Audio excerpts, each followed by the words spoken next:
Alright, so install's done. There's the bracket here. This piece here didn't really sit flush in there, so I'm assuming I have it in right. I did bolt it down, but it looked like it just sort of sits on top. And then, see if we can get another view there of everything here. There's also this plug here, which goes into the intake. I had to break this piece off. Essentially used a knife and cut the end portion off because it wouldn't come off as I twisted and pulled on it. So there's that portion there. I have it running down the back, sort of along the middle there above the transmission. I'm going to get some protection for it here, maybe some kind of conduit, like maybe wrap it in aluminum eventually, just to protect it from the engine heat. And I do have it zip tied along the back. I'll most likely tap into the exhaust halfway down and close to the rear axle. Well, actually a little bit before the rear axle. And then go from there, tap into it so the vapors don't essentially get into the atmosphere and just leak all over my truck. I'll have it burn off in the exhaust. Alright, last view. This is the Rudy's Diesel CCV delete kit. And it comes with everything in it, just like the H&S Motorsports, or excuse me, H&S Performance. I'm not sure which company they go by now. And that's it. One last look. And also, if you want to see my EGR delete here, I ended up painting the plates.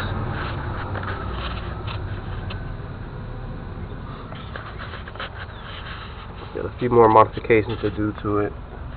Next, I'm going to end up doing a coolant filter, which is going to come off the bracket here, and I think it'll connect here, loop around, and also fit down into the plate next to the thermostat where the sensor is.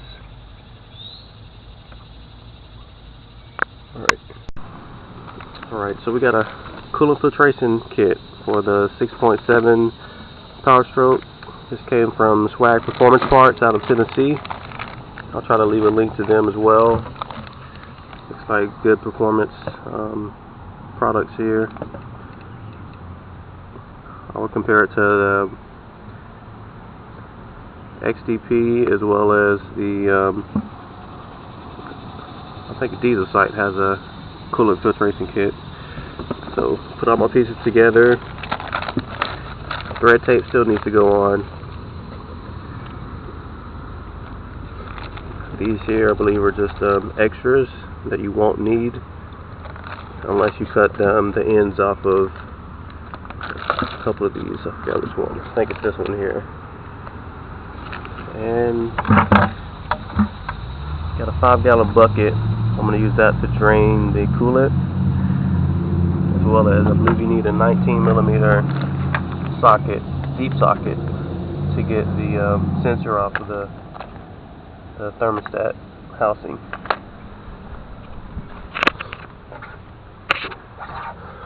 So this is the bolt that's going to come off, and the filter bracket will mount here. This portion is going to come out. This is where the cross member of the T goes. There's also this sensor here is going to come out, and that takes I believe a 19mm. Also look at the delete kit I did previously. This plate here, one bolt there, and then housing there for that one. Tube here, which hopefully I have it on tight enough. It's hard to get to. Alright, so I got my bucket from Lowe's. This might have been like $3, and we're on the right side of the truck, or the driver's side. There's a drain valve right here, which we're going to, actually if you look, I might have a slow leak going on here on the left side of the radiator. So this valve here is going to turn, and we're going to drain 3 gallons of fluid. That'll be sufficient enough to get everything going for the coolant filtration kit on the 6.7 power stroke. So let's go ahead and do that.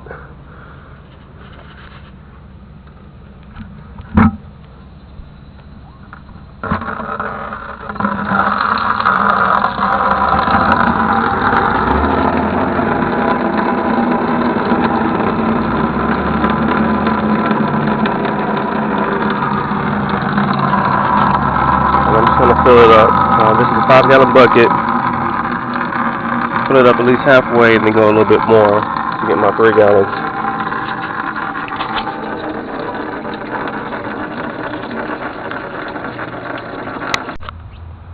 Alright, so I need to get to this sensor here.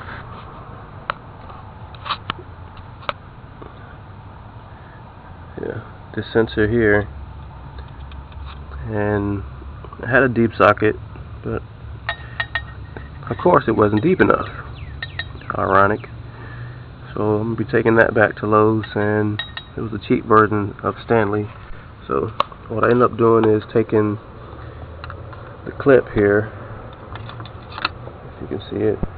I did the clip, slid it back, and this is going to allow me to raise up this portion where the thermostat is. So if you ever want to replace your thermostat, this is where the thermostat housing is on the 6.7, right there above or below the manifold intake. Might as well be the man intake. And also your sensor and everything is there. You would undo the housing. Let's see. Oh crap. Looks like I might have had a previous hose over here busted. So this is just sitting there. Yeah, it had to have been from something I previously replaced. Looks like it might have been the plastic portion off of this. Got replaced a long time ago. Alright, so I'm going to eventually replace these thermostats with upgraded versions from Mitsumoto. But right now I'm going to get to this here to undo this.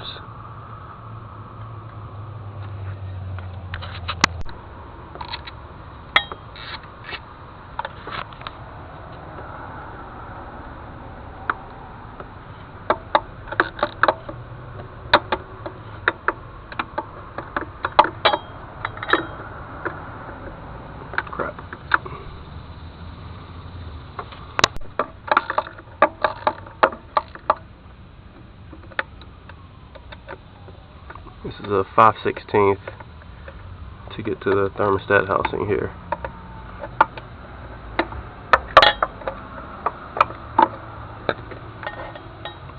Alright, and it's off enough to basically spin loose.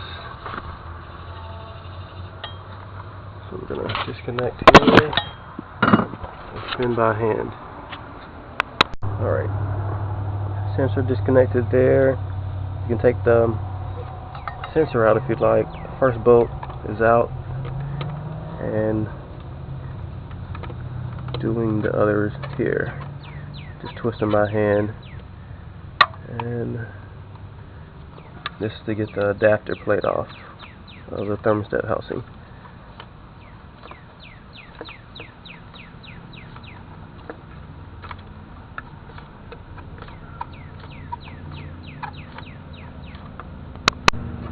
Alright, last one coming off. I'll show you how long these bolts are. There's also a washer on the end. You want to get that. So, pretty long. Make sure you keep these. I end up putting them on the mount there. So next, I'm gonna lift the housing.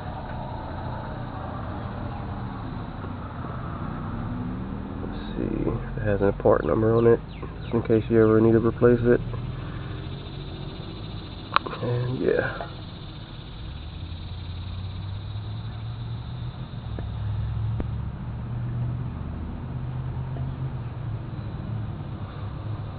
It's hard to tell, but BC3Q8594BA is the part number for this housing.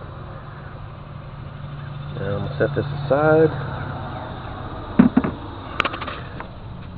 From here you would lift up the thermostat if you needed to get to it. I'm going to leave mine seated here. So I shall pick it up just to let everybody take a look at it.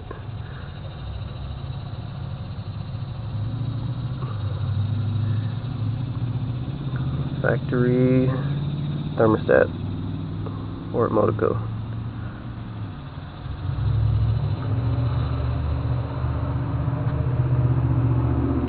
Alright, so place those back in, and let me get to this sensor here.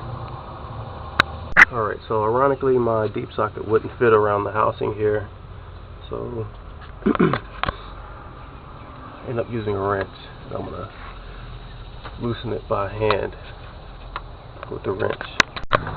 Alright, so got a deep socket here attached to half-inch extender and a little swivel joint here.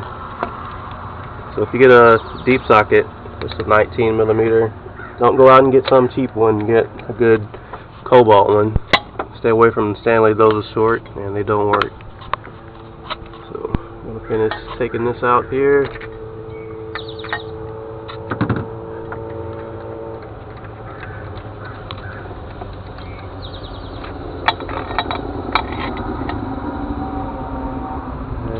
Sensor, thread it on,